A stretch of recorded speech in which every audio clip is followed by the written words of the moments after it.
It's Staff Inspector Mark Saunders, Unit Commander of the Toronto Homicide Squad. I just want to make a little comment before you start asking the questions. And what I'll say is that basically on Saturday, October 15th at about 1:58 in the morning, the police responded to the sounds of gunshots. When they arrived at this location here, they found 20-year-old Christopher Rookwood at this location by himself. Since then, homicide has taken care of this investigation. We've been aggressively investigating this particular occurrence. And there are a couple of reasons that I have a few concerns with this investigation. The first thing that I can tell you is the number of shots that were fired at this particular location was astronomical. Well over 20 shots were fired at this location. In fact, I can tell you over 25 shots were fired. I find that to be alarming. The second thing, this occurred in a court. So when I say court, I mean all four sides of this location where shots were fired, residents lived. People were sleeping and shots were fired, and basically all four sides, people resided. So the fact that no one else was injured I'm grateful for it, but at the same token, the fact that people took it upon themselves to engage in a gunfight in this location I find disturbing. And a third piece is that one of the gunmen for this particular offense had a high-powered rifle. That high-powered rifle plays significant damage with respect to what it can do. In fact, I can tell you across the road, a round went right through a brick like it was a hot knife through butter. It missed a bedroom window by about 1 foot. And this I find to be disturbing, that there's someone in this city that is walking around with a firearm that is a rifle and firing it in the city of Toronto. The second piece that I want to address with this whole thing is the witness appeal. I can say to date, members of the community, they've been very good. They've been assisting us with this investigation. This is one that we want to solve. We need more information. Starting off with this location. Mr. Rookwood was found alone. That means nobody was here. I can tell you that the evidence suggests that there were at least 10 people in this place when it happened. 10 people at least know what happened that night. I want those people to come forward. You're either on one of two sides. Number one, you may have been at this location minding your own business and then all of a sudden this erupted. That makes you a witness. We'd like you to come in and we want you to tell us what happened. Or number two, you could be involved in this situation. If you're involved in this incident, I want you to find a lawyer and turn yourself into the police right away. Right now, the evidence we have, we're looking for someone, male black, in his 20s. He's about 6 foot. He's wearing dark clothing, had a black baseball cap, and had a knapsack on his back. I can tell you that about 30 minutes later, someone had turned themselves in a hospital in the city of Toronto as a result of gunshot wounds.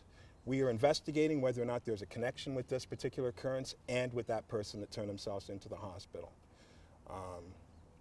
Are there any questions that anyone would have this time? The man that turned up at the hospital, is he related to Christopher Rookwood? I'm not going to answer who that person is at this point in time. I will say that that person did give information, and we're exploring that. With this case, at this point in time, we don't know whether or not Mr. Rookwood was the only person or the intended target of this homicide, or whether or not more people were intended. We are looking for a minimum of 3 suspects with this particular investigation. Now, what about the fact that there's a number of cameras in this building across it here? There's like about 32 cameras in the building across the street. What else did you see? Did you go through all of the surveillance tape? What else did it show? Well, you're dealing with a homicide squad. Of course, we're going to go through anything and everything that we can to bring this one to a resolve. And like I said, this one is extremely disturbing due to the fact that there's someone out there with a rifle that's firing it in the city of Toronto. How many shooters do you have here? We have a minimum of 3 suspects that we were looking for with this investigation. All motives are being explored at this point in time. It's still very early in the investigation, folks. This happened on Saturday. People are coming forward. The family made an appeal yesterday, and I was grateful for that appeal. I'm echoing that same appeal. And with members of this community, this is something that we do not want to happen again. I can tell you that we're working in conjunction with 31 Division, the uniform, their plainclothes staff, and all other members of the City of Toronto. We're going to have a heightened patrol of policing in this area.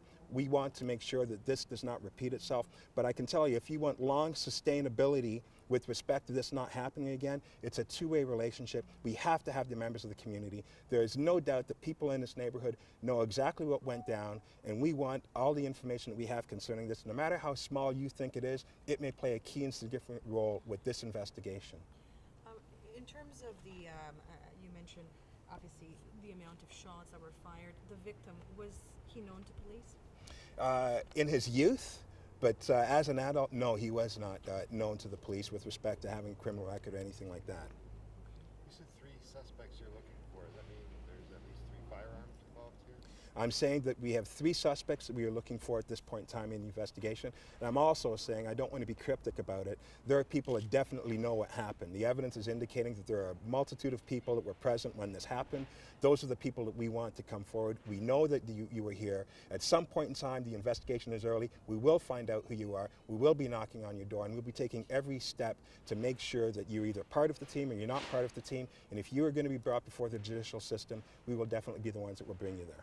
Are you able to just walk us through a little bit?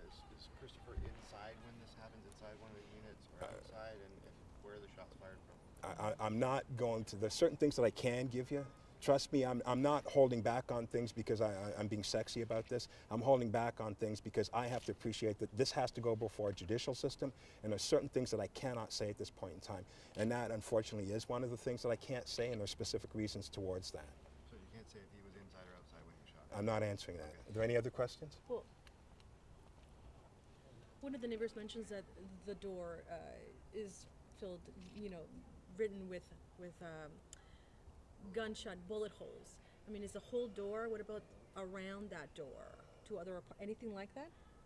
Well, I can say that with this investigation, it is target specific with respect to the location. The shots were not random and all over the place, and I'm grateful for that. If it were, then it would be a totally different reason why we're here. Even though it is a homicide and Mr.